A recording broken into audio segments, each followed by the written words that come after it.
Hello, this is Dr. Ted D'Amico, and today we'll be discussing the seventh media and marketing research fallacy, which is excluding older consumers from one's marketing efforts makes sense because they are resistant to advertising efforts. Typically, older consumers are not considered for targeting because most advertising agencies and media buying services assume that older people are less open to change and are more committed to their brands than younger people.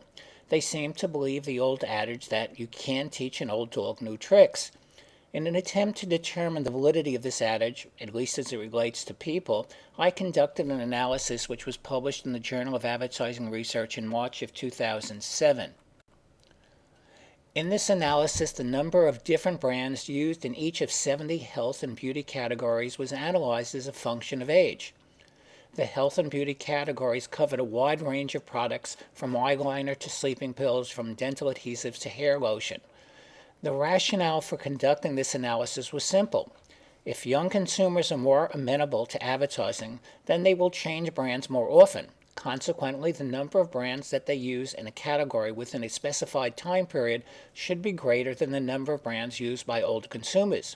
Or stated differently, as people get older and more set in their ways, their brand switching should decrease, and as a consequence, the number of brands in their competitive set should also decrease.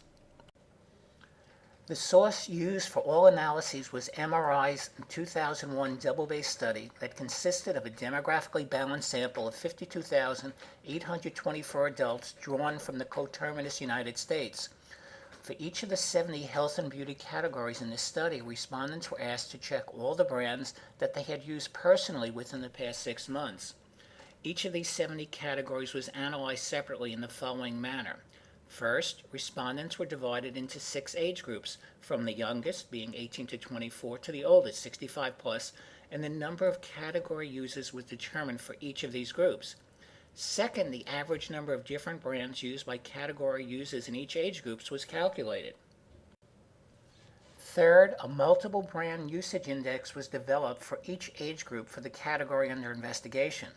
This was done by dividing the average number of brands used per user within the age group by the average number of brands used per user across all age groups, and then the result was multiplied by 100.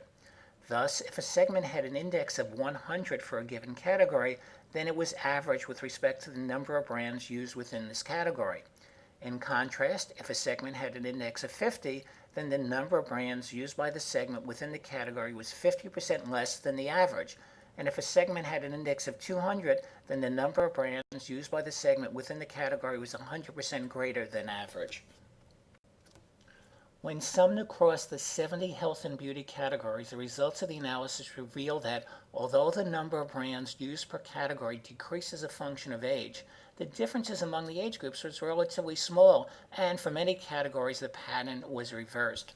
Specifically, the mean number of brands used across the 70 categories by the 18 to 24 age group was only 6.5% greater than the mean number of brands used by the 65 plus age group.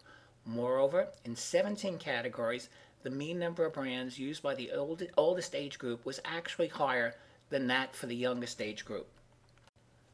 What can we conclude from these findings? Well, the first thing you conclude is that brand switching happens to varying degrees in all age groups for each category.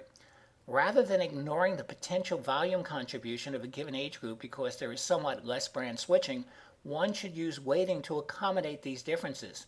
Specifically, if one wants to take into account the relative propensity of older and younger consumers to switch brands within a given category, then one can differentially weight consumers based on their switching propensity and then recalculate the cost efficiencies based upon this differential weighting.